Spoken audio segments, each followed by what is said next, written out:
Subscribe channel Truth.id dan aktifkan lonceng notifikasi untuk mendapatkan informasi seputar live streaming dan video khotbah terbaru.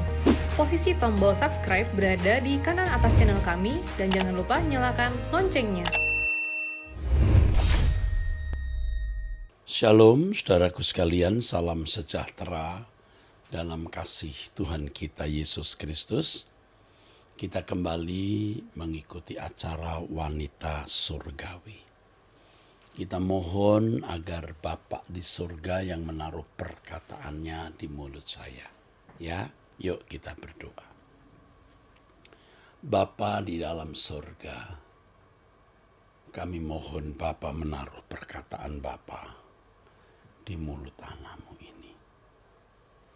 Berbicaralah kepada kami. Berfirmanlah kepada kami Bapa.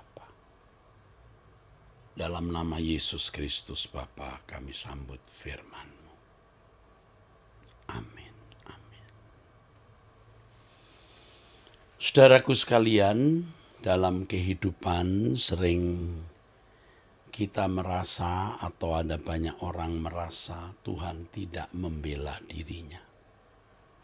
Hal itu terjadi ketika ia di dalam satu persoalan, Tuhan tidak kunjung menolong dirinya.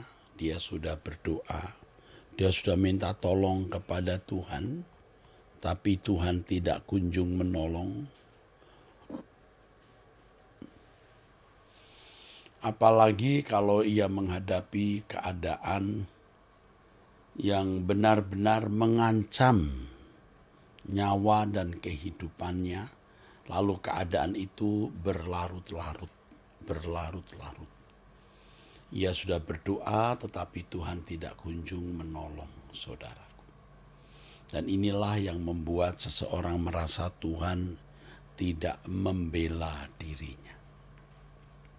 Kasus ekstrim lain, ketika ia diperlakukan tidak adil, orang menjahati dirinya, merugikan, melukai dan menyakiti dirinya. Dan dia berdoa tetapi Tuhan tidak seakan-akan tidak bertindak apa-apa.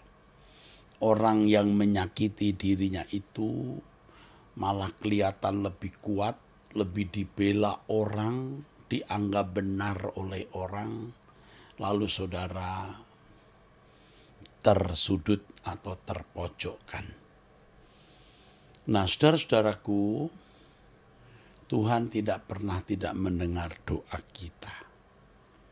Tuhan adalah Tuhan yang membelas kasihani orang. Ya, masalahnya memang yang pertama, apakah kita layak dibelas kasihani oleh Tuhan? Apakah kita pantas dibelas kasihani oleh Tuhan? Tuhan bukanlah entitas pribadi, sosok yang bisa diperlakukan suka-suka manusia. Tuhan pribadi agung yang memiliki tatanan. Tuhan pribadi agung yang memiliki format yang baku. Dia tidak bertindak di luar format, di luar tatanan dan aturan. Tuhan berfirman bahwa orang yang taat dan dengar-dengaran adalah orang-orang yang diberkati. Tetapi orang-orang yang tidak taat, orang-orang yang tidak diberkati. Yang taat diberkati, yang tidak taat terlaknat. Yesaya pasal 59 mengatakan bahwa yang menjadi pemisah antara Allah dan umat adalah dosa. Dosa. Jadi saudara-saudaraku sekalian, bagaimana kita bisa menerima pembelaan Tuhan kalau kita hidup berkenan di hadapan Tuhan. Kalau orang hidup sewenang-wenang terhadap sesama, semena-mena, kejam, ya, lalu minta perlindungan Tuhan dan dengan mudahnya Tuhan melindungi, Tuhan diperbudak oleh orang-orang ini. Tuhan bisa dibawahi oleh orang-orang jahat ini, dan orang-orang jahat ini dikendalikan oleh iblis. Jelas tidak mungkin, saudara. Memang ada orang-orang Kristen baru ya, yang karakternya masih buruk. Ya, Tuhan bisa memberikan pembelaan walaupun dia masih tidak dewasa, bahkan melakukan kesalahan. Tetapi karena ketidakdewasaan. Kalau sudah dianggap mestinya dewasa, ia masih tidak hidup berkenan kepada Allah. Kehidupannya memberontak dan melawan Allah, maka ia tidak layak dilindungi, tidak layak dibela, tidak layak dibelas kasihani. Tuhan tidak bisa dimanfaatkan, saudara. Tentu Tuhan lebih dari bermanfaat, Tuhan lebih dari berguna. Tuhan itu segalanya di dalam hidup kita. Tapi Tuhan tidak bisa dipermainkan, tidak bisa diperalat. Tuhan punya aturan, punya format baku dalam bertindak. Jadi kalau saudara mau dibela oleh Tuhan, saudara harus hidup benar. Hidup berkenan di hadapan Tuhan, saudara. Ya. Kalau saudara tidak hidup berkenan, saudara memberontak kepada Tuhan, ya, ucapanmu sembarangan, tindakanmu sembarangan, dan itu melukai hati Tuhan. Engkau tidak layak diberkati, engkau tidak layak dilindungi. Ya, orang-orang jahat yang kejam terhadap sesamanya, orang-orang yang tidak layak dilindungi, tidak layak diberkati. Ya, saya dulu tidak terlalu peduli, maksud saya kalau ada orang punya masalah saya doakan, lalu saya berdoa dan minta tolong Tuhan agar Tuhan menolong orang-orang ini, orang-orang yang saya doakan tersebut, saudara. Tetapi setelah melewati perjalanan waktu dan saya mulai mengerti kebenaran atau lebih mengerti kebenaran, saya paham, saudaraku, ada orang-orang yang tidak layak dilindungi, tidak layak diberkati. Ya, makanya kepada jemaat harus diajar hidup kudus, hidup benar, hidup berkenan di hadapan Tuhan.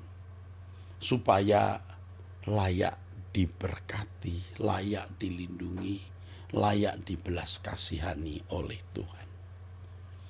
Saudara, ingat kalimat ini, Tuhan tidak bisa diperalat. Saudara tidak bisa memanfaatkan, mengeksploitasi Tuhan sesuka saudara. Tetapi saudara kalau hidup berkenan di hadapan Tuhan, saudara tidak meminta pertolongan pun akan ditolong Tuhan. Karena saudara menjadi kekasih Tuhan. Ada satu kalimat di dalam lagu yang saya gubah, saudaraku. Kalimat lagu itu begini ya. Agar ku layak dalam perlindungan dan pantas percaya padamu. Agar aku layak hidup dalam perlindungan Tuhan dan pantas percaya. Kok percaya saja harus pantas? Iya. Nah, nanti akan saya jelaskan ya, saudara. Engkau perlindungan, penjaga hidupku, tempat perteduhan, amanlah jiwaku, hanya Engkau yang ku andalkan. Kau Allah yang setia, kapanpun setia, segala keadaan Kau tetap beserta, hanya kepadamu aku percaya Engkau perlindungan, penjaga hidupku, tempat perteduhan, amanlah jiwaku, hanya Engkau yang ku andalkan. Kau Allah yang setia, kapanpun setia, segala keadaan Kau tetap beserta, hanya kepadamu aku percaya. Ku harus hidup tak bercela di hadapan-Mu, menjadikan satu-satunya bahagiaku, agar ku layak dalam perlindungan dan pantas percaya padamu. Ku harus hidup tak bercela di hadapan-Mu, menjadikan satu-satunya bahagiaku, agar ku layak dalam perlindungan dan pantas percaya padamu.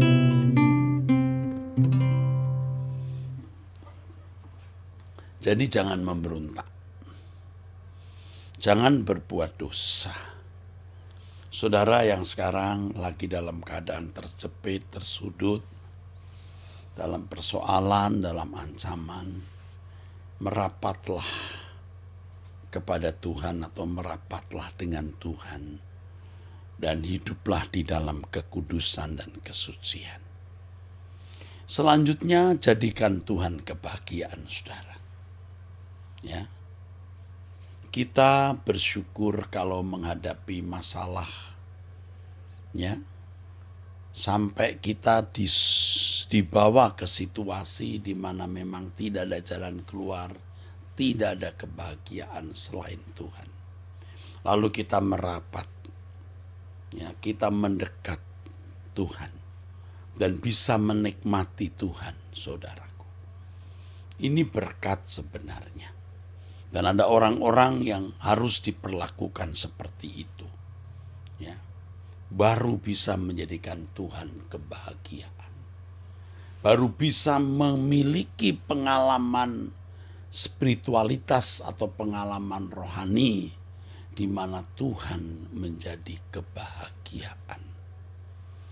Ini yang sebenarnya Tuhan ingin, Tuhan kehendaki di dalam hidup kita, saudaraku. Ini yang sebenarnya Tuhan inginkan, Tuhan kehendaki di dalam hidup kita. Tuhan menjadi kebahagiaan kita. Sebab kalau kebahagiaan kita itu hidup tanpa masalah, hidup dalam ketenangan, hidup dalam kenyamanan di bumi ini, wah bisa masuk neraka. Sebab kalau orang tidak merasa Tuhan sebagai kebahagiaannya dan surga sebagai tujuan pengharapan, ia akan memberhalakan sesuatu. Suami itu bisa jadi berhala, saudara. Tidak salah memiliki suami yang baik, yang cinta Tuhan, mencintai keluarga. Mesti memilih suami seperti itu. Tapi kalau dengan keadaan suami yang begitu baik, lalu saudara, ibu-ibu tidak lagi menghargai Tuhan, merasa cukup dengan suami, dan rasanya ingin hidup 1000 tahun di bumi dengan suami yang baik seperti itu, ibu memberhalakan suami. Pasti ibu tidak berjuang untuk hidup tak bercacat, tak bercela, agar layak menjadi anggota keluarga kerajaan Allah. Dan itu masalahnya. Suami bisa menjadi berhala. Istri juga bisa menjadi berhala. Anak juga bisa menjadi berhala. Ya. Begitu fokus ke anak sampai tidak memiliki waktu untuk Tuhan. Ini salah. Fokus ke anak itu mutlak harus. Tetapi fokus untuk Tuhan harus lebih mutlak.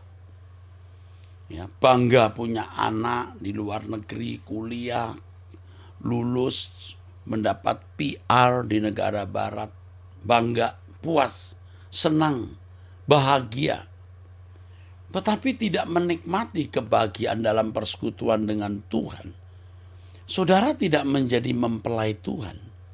Dan anak itu yang menjadi berhala. Orang tua juga bisa jadi berhala, saudara.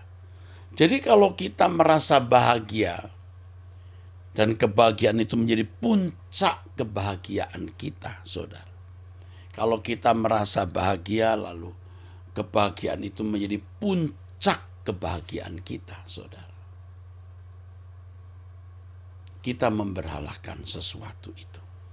Kita memberhalakan sesuatu itu. Dan ini adalah hal yang tidak pantas.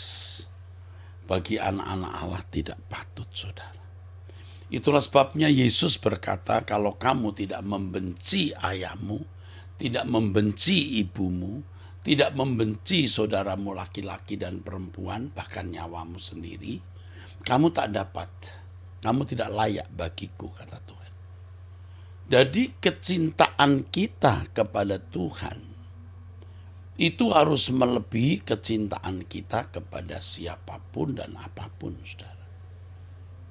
Ketertarikan kita dengan Tuhan harus melebihi keterpikatan kita ya dengan siapapun. Kita harus terikat dengan Tuhan begitu rupa. Nah, orang-orang yang terikat dengan Tuhan begitu rupa, itu orang-orang yang mengasihi Tuhan secara benar. Nah, inilah mempelai-mempelai Tuhan. Jangan sampai ada kebahagiaan yang melampaui sukacita kebahagiaan kita akan Tuhan. Jadi kalau kita menjadi kekasih Tuhan, saudara, kita tidak minta tolong apa-apa kepada Tuhan, Tuhan pasti menolong kita. Pasti, Tuhan pasti membela kita. Kita kekasihnya, saudara. Anak kesukaan, anak kesayangan Tuhan pasti dibela. Jadi yang pertama, jangan memberontak kepada Tuhan. Hidup suci. Jaga perkataan, perbuatan, seluruh perilaku hidup kita. Jaga. Yang kedua, jadikan Tuhan itu kebahagiaan hidup, saudara. Kebahagiaan yang lebih dari segala kebahagiaan. Sehingga kita rela, kita bisa kehilangan siapapun dan apapun asal kita tidak kehilangan Tuhan. Nah, ini menjadi kekasih Tuhan. Dan kalau menjadi kekasih Tuhan, saudara tidak perlu minta pembelaan Tuhan, Tuhan pasti bela. Ya, jelas ya, saudara. Harus menjadi kekasih Tuhan. Tetapi saudaraku sekalian, ini penting untuk saudara-saudara ketahui. Bahwa Tuhan bertindak itu sesuai dengan jadwalnya. Ya, Tuhan punya jadwal, saudara. Jadi jangan saudara berpikir bahwa saudara bisa mengatur Tuhan. Tuhan punya jadwal bagaimana bertindak. Kalau saudara sudah berusaha hidup suci, saudara berusaha untuk mencintai Tuhan lebih dari apapun dan siapapun, nah itu luar biasa. Tuhan garap saudara. Bagaimana menjadikan saudara anak-anak yang berkualitas melalui masalah-masalah hidup yang saudara hadapi. Dan saat ini saya kira tidak sedikit saudara yang punya masalah-masalah berat. masalah-masalah berat. Rasanya langit hidup saudara sudah hampir rubuh, bahkan rubuh. Tidak ada sesuatu yang kita bisa, maksud saya, tidak ada sesuatu yang boleh kita katakan rubuh. Selama kita masih bersama dengan Tuhan, kita masih eksis, kita masih hidup, ya. Percaya bahwa kita dipelihara Tuhan dengan pemeliharaannya yang sangat sempurna. Jadi kalau saudara seperti yang tadi saya singgung, ya, ada dalam keadaan terancam dan rasanya mati, binasa, malu, hancur. Tapi percayalah itu hanya nyaris. Nyaris saja. Nah, Tuhan sering mengizinkan kita dalam keadaan seperti itu. Seperti bangsa Israel yang dibawa Tuhan sengaja ada di pantai, ya, Laut Kolsom, Laut Tiberau. Mereka berjalan sesuai dengan petunjuk Tuhan. Loh, kok Tuhan bisa bawa ke pantai Laut Kolsom, di mana tentara Firaun masih bisa mengejar? Mereka tidak bisa lari ke kanan atau ke kiri karena perbukitan terjal tinggi, kecuali nyemplung ke Laut Tiberau. Kenapa Tuhan mengizinkan itu? Karena Tuhan mau menunjukkan kemuliaannya. Seperti Tuhan sengaja membawa bangsa Israel ke tempat di mana tidak ada air. Tuhan mau menunjukkan kemuliaannya. Jadi kalau Tuhan membawa kita ke dalam satu situasi yang kita rasanya akan jatuh, hancur, itu hanya nyaris. Tuhan pasti akan memperdulikan saudara. Tuhan pasti menolong saudara. Tidak bisa tidak. Tuhan tidak mungkin, ya, tidak membela saudara. Ya. Tuhan itu Tuhan yang bukan baik saja, sangat baik. Jadi kalau kita sudah hidup suci, kita mencintai Tuhan dengan benar, jalan saja. Aman, saudaraku. Tuhan pelihara, Tuhan jaga, ya. Dan Tuhan pasti luar biasanya menjadikan keadaan-keadaan yang sulit itu mendewasakan kita. Ingat, jangan memaksakan waktumu. Jangan mengatur Tuhan. Bagianmu adalah hidup suci dan menjadikan Tuhan kebahagiaan. Ya, di luar itu biar Tuhan yang beracara, bukan kita. Tuhan yang beracara. Terkait dengan khutbah ini saya nyanyikan satu lagu lagi, saudara. Tuhan, Engkau pembelaku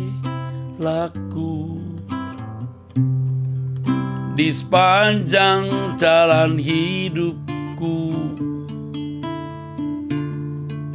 Dalam kesesakan, dalam pencobaan, Kau buktikan setiamu.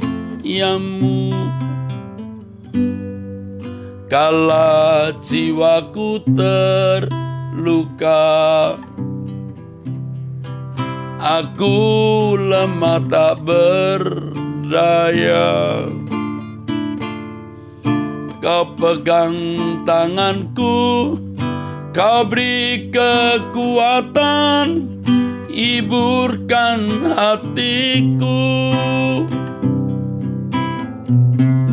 Melalui semua itu, Kau mengajarkan jalan-jalan-Mu.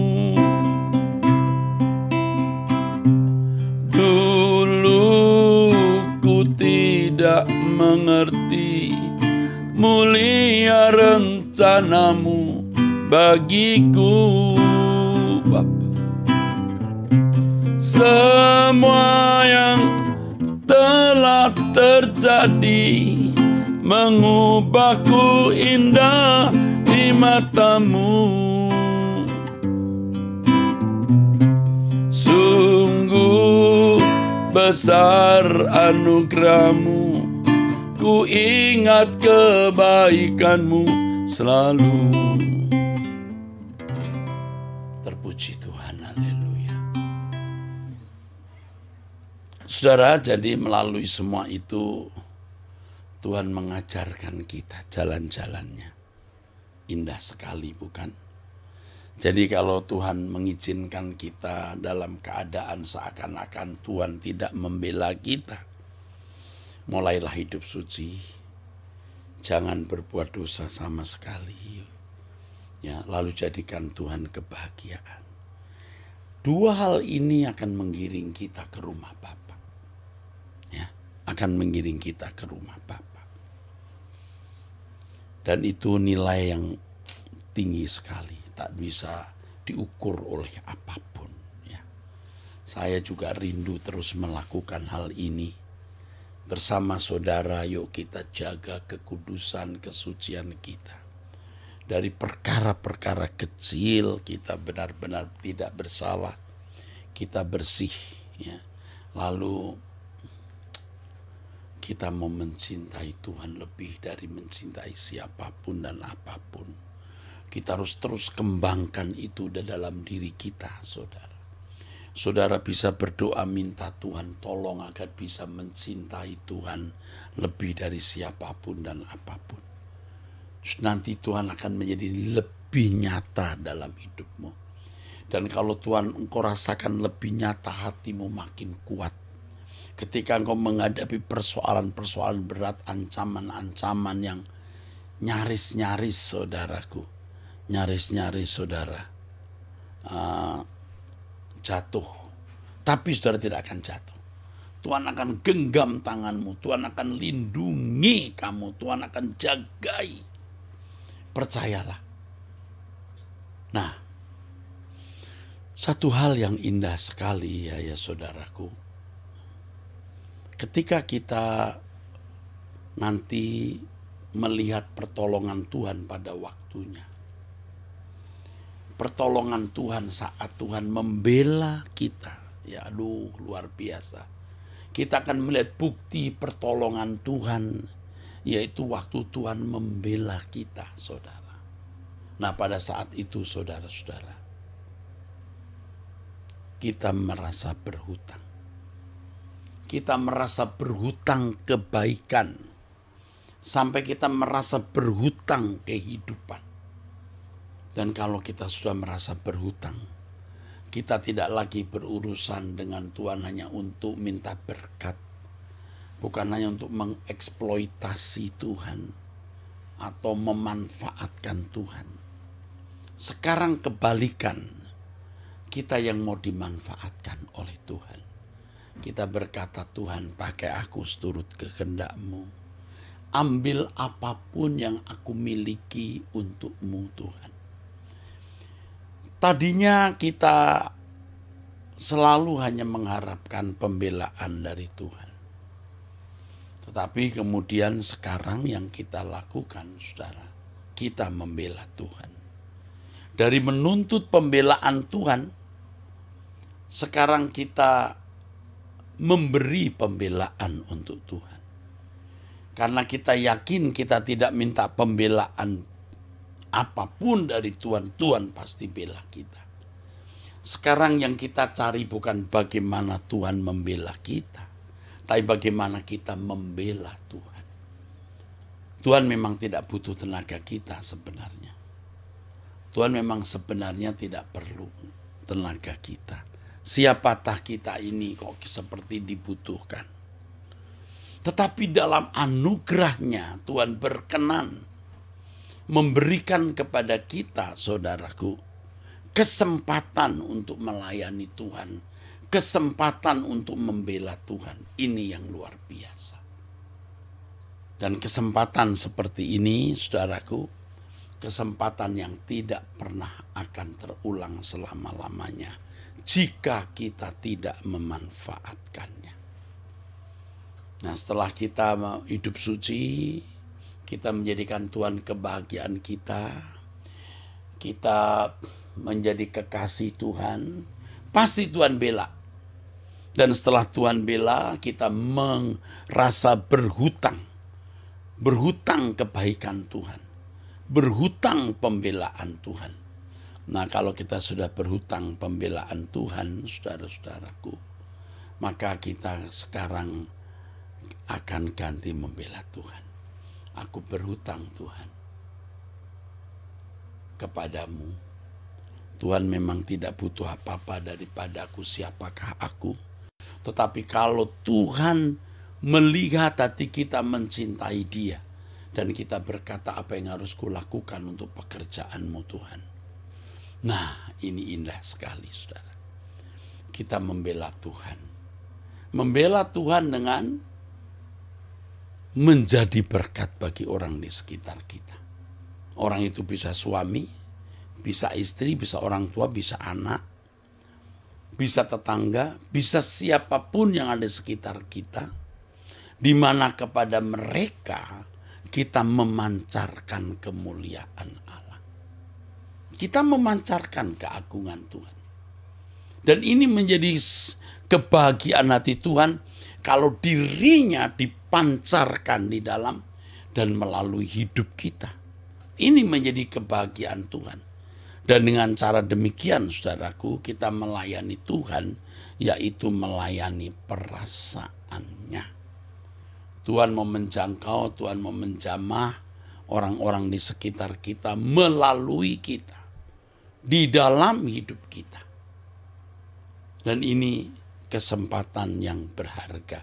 Dan jikalau kita melakukannya, kita orang-orang yang layak disambut dalam kemuliaan bersama dengan Tuhan Yesus nanti. Ya, kita pasti akan bisa menderita bersama-sama dengan Tuhan. Saudaraku sekalian yang kekasih, inilah pesan Tuhan untuk saudara-saudara. Pesan yang pasti akan memberkati saudara. Ingat, Tuhan membela saudara. Kalau saudara hidup suci dan menjadikan Tuhan kebahagiaan. Dan saudara akan pasti memiliki pengalaman dibela oleh Tuhan. Dan saudara pasti akhirnya akan membalas kebaikan Tuhan dengan melayani Tuhan. Dan dengan melayani Tuhan, saudara akan mendapatkan upah. Anda mengumpulkan harta di sorga. Jangan sia-siakan kesempatan ini, saudaraku. Mumpung atau selagi kita ada kesempatan. Dan mulailah bertindak, saudara. Jangan sia-siakan, ya. Mari kita berdoa. Bapa, ingatkan kami terus akan kebenaran. Semua kami, termasuk saya, diberkati Tuhan. Untuk mendapatkan pembelaan-Mu, kami harus hidup suci dan menjadi kekasih Tuhan. Kami bersedia, kami mau melakukannya. Terima kasih Bapa, dalam nama Yesus Kristus kami bersyukur, kami berdoa. Amin. Sampai jumpa di episode akan datang, Wanita Surgawi. Tuhan memberkati.